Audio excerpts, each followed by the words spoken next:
We're starting with a developing story out of Virginia this evening, where we're learning more about the man who shot 5 people, including a Republican congressman. The FBI is searching the home and electronic devices of 66-year-old James Hodgkinson of Illinois after he opened fire this morning, shooting House Majority Whip Steve Scalise and 4 others. Scalise is in critical condition at this hour. The shooting happened shortly after 7 a.m. local time on the baseball field as members of the GOP baseball team were practicing for an upcoming annual bipartisan game. Capitol Police officers killed Hodgkinson. He was a prolific anti-Trump poster, has one on his social media, and had volunteered for Bernie Sanders' presidential campaign and had ties to far-left groups. One Facebook group Hodgkinson was a member of is called Terminate the Republican Party, and he had recently posted that it was time to, quote, destroy Trump and company. Witnesses say the man asked if Republican or Democrats were practicing at the ball field. When Hodgkinson heard that the group of Republicans were the ones practicing for an upcoming charity game, that's when he opened fire. 2 Capitol Police officers, a congressional staffer, and a lobbyist are among the wounded as well. New information tonight in a story that we have been following out of Towner County, North Dakota. An 18-year-old is facing a felony terrorizing charge as well as a simple assault charge. The Towner County State's Attorney tells Valley News Live that after further investigation, the attempted murder charge against Sam Bjornstead was not appropriate. The North Dakota Highway Patrol is investigating after a deadly rollover crash near Tower City. Troopers say it happened around 11:30 Wednesday morning on I-94. Investigators believe a woman's vehicle crossed the median and rolled before hitting the ditch. The woman had to be pulled from the vehicle by emergency responders before she was airlifted to a Fargo hospital. I-94 was shut down for about 30 minutes to prepare for a helicopter landing. Authorities are not releasing the victim's name until family are notified. Tuesday night's storm came through quickly but left behind lots of damage for people to clean up throughout the valley. Here in the Fargo-Moorhead area, many people are dealing with downed trees. Valley News Team's Ashley Bishop caught up with people in South Fargo whose home was damaged by a trampoline and gives us an update on a bent power tower. I saw the power line all of a sudden just bend and crumple over in half, and so it's kind of scary. A steel power tower is being replaced, but nearby homeowners are still surprised what the wind did. The tower carries electricity to Moorhead and is operated by the Western Area Power Administration. They say a temporary wood tower will go in its place. Wind speeds had to be over 100 miles per hour to collapse a metal truss, according to the guidelines from the National Weather Service. That's insane. I'm actually surprised more stuff in our backyard didn't blow away, actually. I looked out the window and saw the trampoline fly through the air. So I literally grabbed her and ran downstairs. Just 2 doors down, Katie Prudhom's new stake-down trampoline was thrown between her and her neighbor's home. It actually broke through her neighbor's closet. It really wasn't anything, just normal blowing wind. And then, like I said, I looked out the window and it was here. Now, if you have trees down in your neighborhood, especially on the boulevard, the city forestry departments for both Moorhead and Fargo say they will be out there cleaning them up. It's going to take them several days. They're starting with the worst cases first. Call the city of Fargo and Moorhead forestry departments if you see hanging branches or anything dangerous. In Fargo, they advise just putting the branches in piles on the boulevard, and they will be picked up on your garbage day. Ashley Bishop, Valley News Live. The phone numbers for the Moorhead, Fargo, and West Fargo forestry departments are right there on your screen, or you can find them on our website. Many tree services were busy today taking calls from people with trees and branches down from last night's storm. The owner of Mr. Canopy Tree Care says he's gotten 20 calls from all over the metro and expects it will take him a week to get all his jobs finished. He says people should not try to take on the jobs themselves, especially if they're near power lines. He adds prices vary for most jobs.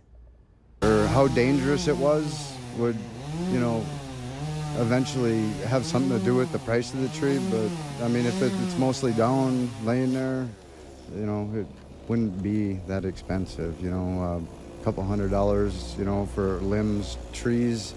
Like I said, everything varies. Morissette says some tree services may increase their prices because of the demand. And after a day of cleaning up, we're not exactly excited about more storms moving through, but it looks like some areas are getting more tonight. Justin, not as severe, though, this time, right? And thank you, Andrea, and good evening, everybody. We are not looking at anywhere near where we were yesterday, but we do have a shower and thunderstorm complex moving through, especially the Roseau area right now. Some showers and thunderstorms, non-severe at this time. They are moving into portions of Canada, and we are also tracking some showers. No lightning activity at this time, moving through portions of the Devil's Lake Basin between Langdon and Grafton, and just off to the south of Devil's Lake, approaching the Carrington area. You might see a brief shot of heavy rain, but I'm not even seeing any lightning from these storms. So that will be the case as we go through this evening in those areas. Temperatures pretty warm for this time of year. 80 at Fargo, 77 at Bemidji, but out toward Devil's Lake, it is cooler with a temperature of only 64 degrees. So as we go through this evening, we will see sunshine turn into clear skies, temperatures falling through the 70s and eventually into the 60s as we make our way through the overnight period. We're going to be quiet in terms of severe weather for most of the next week, but we still keep a couple of chances of some showers in the forecast. Well, the details a little later on the newscast, but now let's send it out to Robert Hahn. He's at the Backyard Barbecue. All right, thanks, Justin. Yeah, we're here at the Backyard Barbecue in Glendon with this week's winner. And your name, sir? Keegan Dahl. Keegan, was it easy to sign up to win the Cashwise Backyard Barbecue? Oh, yeah, it took a couple seconds and threw it in and lucky to win. Right. And which Cashwise did you sign up at? Moorhead. Moorhead. How many people do we have out here? Oh, I bet you there's 10, 15 or so. We'll have a few more shortly here. All right, lots of folks out here. It's a beautiful day out here in the Glendon area. We will continue to chit-chat with the folks out here at the Cashwise Backyard Barbecue. Until then, let's head it back into the studio. And Andrea. All right, thanks, Robert. A nice day out there. At least 12 people were killed in a fire that ripped through a London high-rise apartment building overnight in what's being described by residents as a scene out of a horror movie. The smoke and fire were so intense that rescuers couldn't get past the 13th floor, leaving many people living there trapped with only one stairwell and one way out. Residents say they didn't hear the fire alarms and there wasn't a sprinkler system. An eyewitness tells NBC News she threw her baby out of a 9th floor window. Fire rescue officials say there are 120 apartments and there could have been as many as 600 people inside at the time. Police say the death toll is expected to rise and they're still unsure how many made it out alive. At least 4 people are dead in a shooting at a UPS warehouse and customer service center in San Francisco. A company spokesman says a UPS employee in his uniform opened fire on employees Wednesday morning before turning the gun on himself. Authorities say the shooter was one of the 4 who was killed. At least 4 others were injured and 3 patients remain in the hospital. Employees who were not hurt came out of the facility single file and were surrounded by police as they were escorted to safety. A story that we brought you last month of a man who was found burned inside a car in Streator, North Dakota, has been identified. 67-year-old Stanley Shower was found by deputies on May 27th after reports of a car burning in front of a home. The Stutsman County Sheriff says an autopsy found that Shower died of carbon monoxide poisoning. The investigation also found that Shower had been drinking the night before, but it's not known if he was intoxicated during the fire. Remember to like Valley News Live on Facebook.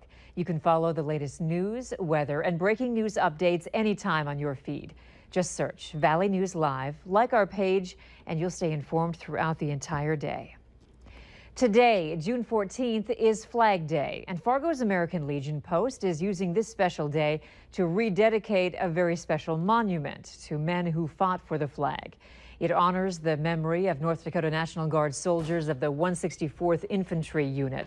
They were thrust into battle in the Pacific after being activated in 1941. Bravo Company of the 164th endured over 600 days of jungle combat, including the 6-month-long bloody Battle of Guadalcanal in the Solomon Islands.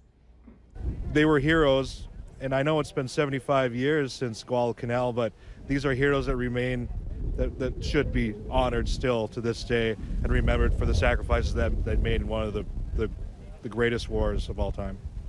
The memorial honoring the heroics of the 164th originally stood in downtown Fargo. It was moved to Lindenwood Park, where contractors reset the monument near the park's entrance.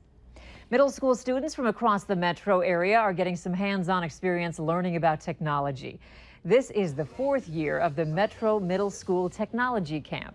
It's 2 days of intense hands-on technology and activities for more than 90 students. The activities include Lego robotics, vlogging, coding, 3D printing, web design, and digital photography. The program is designed to spark the students' creativity, communication skills, and critical thinking.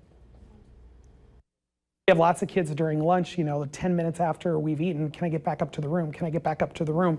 They want to get back in because they know they've got 6 hours each day that they get to work on this, and they use every minute of that time. You can often hear a pin drop in the rooms as kids are intensely focused on what they're doing. The Technology Summer Camp is open and free to everyone. For more information, visit valleynewslive.com and click on this story.